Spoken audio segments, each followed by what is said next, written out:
राधे राधे। गुरुदेव की असीम कृपा आशीर्वाद। अतुल जी का प्रश्न है कि क्या गृहस्थ लोग तंत्र साधना कर सकते हैं?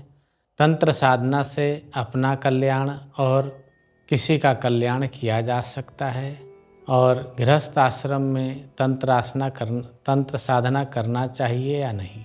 राधे राधे। अतुल, तंत्र साधना की शुरुआत ही गृहस्थ आश्रम से हुआ है। तंत्र अर्थात आपको ये जानना पड़ेगा तंत्र का मतलब क्या होता है। त न त्र, तन। तन मतलब शरीर, त्र मतलब इसमें त्रिधा शक्ति है। कौन सा त्रिधा शक्ति? सृष्टि करने वाला, पालन करने वाला और संहार करने वाला। ये तीन शक्ति इस तन के अंदर है और उन तीनों शक्तियों को जागृत करने वाला व्यक्ति का नाम है तांत्रिक। तांत्रिक, जो तन के अंदर तीन शक्तियां हैं, आंतरिक शक्तियां, उनको जो जगा दे, जो जगा करके जग कल्याण के लिए, मनुष्यों का भला करने के लिए उसका उपयोग करे, वो तांत्रिक है। तो तंत्र की उत्पत्ति हुई ही गृहस्थ आश्रम से हुई है। महाराज जनक महान तंत्र के उपासक थे। तंत्र के माध्यम से उन्होंने आत्मज्ञान प्राप्त कर लिया। हमारे बहुत सारे ऋषि मुनि योगी यति जितने भी साधना करते हैं तन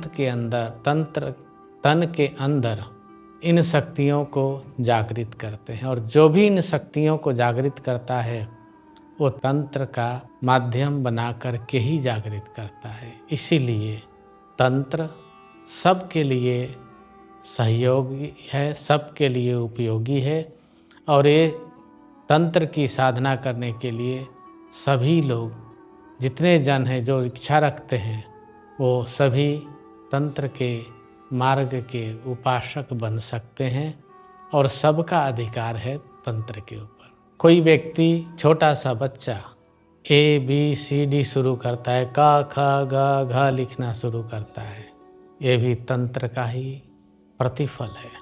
मन, बुद्धि, चित्त तीनों का जब मंथन होता है तो अहंकार तेजित हो जाता है और उसके द्वारा हम कुछ लिख पाते हैं, कुछ बोल पाते हैं।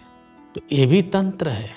मन, बुद्धि, चित्त, ये भी तीन हैं और तंत्र के स्वरूप में प्रकट हो जाते हैं। इस तन में वात, पित्त, कफ, अगर इनको हम सम अवस्था में रखते हैं तो शरीर हमेशा स्वस्थ रहता है और शरीर में जीवनमय अनुभव होता है। और जब ये बिगड़ जाते हैं, अनबैलेंस हो जाते हैं तो हमारा शरीर अस्वस्थ हो जाता है और शरीर निर्बल हो जाता है, असहाय हो जाता है। क्यों? क्योंकि ये बिगड़ गया। तो ये जो तीन चीज़ें हैं, ये तीन मतलब सृष्टि करने वाला, पालन करने वाला और संहार करने वाला। साधना के द्वारा इन तीनों को साध करके और वो शक्ति प्राप्त कर लेना ही तंत्र का उत्तम साधना है और उसी को तांत्रिक, जो तन में रह करके आंतरिक शक्ति अर्थात आत्मा को अपने कठिन परिश्रम से जान लेता है, अपने स्वरूप को पहचान लेता है और उस स्वरूप में स्थित हो जाता है, वह परम तांत्रिक है। तंत्र एक बहुत विशिष्ट साधना है जो सभी के लिए संभव नहीं है, परंतु अधिकारी सभी हैं। गुरु मार्गी होने से इसकी सहज में ही प्राप्ति हो जाती है। मैं एक बात और बताऊं, हमारे समाज में तांत्रिक किसको कहते हैं? जो भूत प्रेत आत्माओं को पकड़ते हैं उन्हें तांत्रिक कहते हैं। ये समाज भ्रमित हो गया। समाज में आत्मा को जानने वाले को तांत्रिक कहा जाता था। जो आत्मज्ञान को प्राप्त हो जाए, आत्मा को अपने हाथ में रख दे, आत्मा को अपने उस आत्मा को लेके कहीं भी चले जाए और ये अपभ्रंश बन करके किसी और की आत्मा को वश में कर लेना, किसी और की आत्मा को अपने अधीन करके उससे काम करवाना, ये सब तंत्र बन गया। कलयुग के प्रभाव है ये, समझ का प्रभाव है ये। मनुष्य अपने समझ को खो दिया। अब इसको लोग तांत्रिक कहते हैं, जो भूत प्रेत मरे हुए मनुष्य की उपासना करके तंत्र साधना करते हैं। भगवान शिव से बड़ा कोई तांत्रिक नहीं है, तो वो किसी भूत की उपासना नहीं करते, भूत उनकी उपासना करते हैं। ये समझने वाली बात है। भूत भगवान शिव की उपासना करते हैं, इसीलिए उनको भूतनाथ कहते हैं। भूतनाथ मेरे भोले बाबा, जटा में गंगा समारे जी, दीन दुखी के नाथ हमारे, आए शरण को तारे जी। भूतनाथ मेरे भोले बाबा, उनको भूतनाथ कहा गया। क्यों? क्योंकि वो सच्चिदानंद स्वरूप में स्थित है, अपने दिव्य तेज से प्रकाशित हो रहे हैं।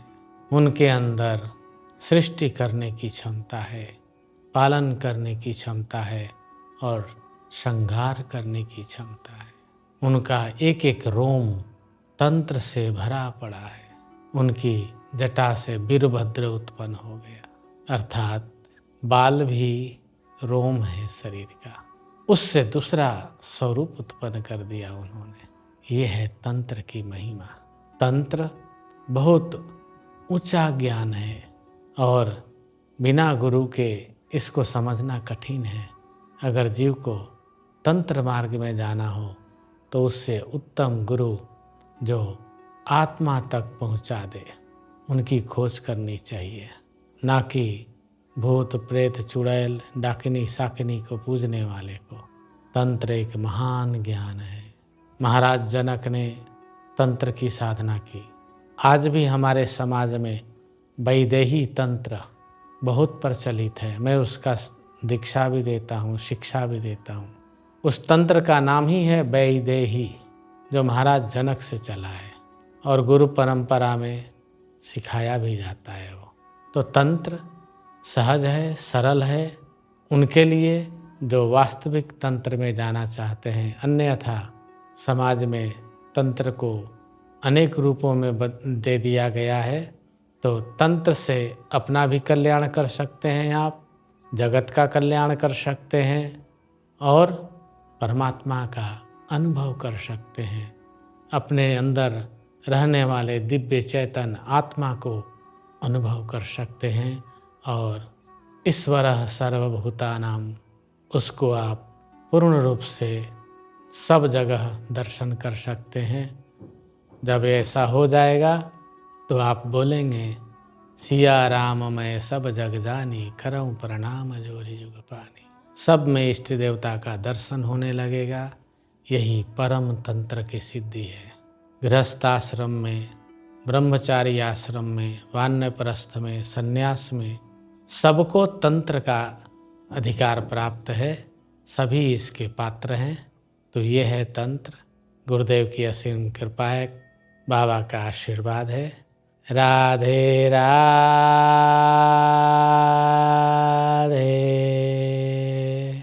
राधे राधे, जय श्री राम।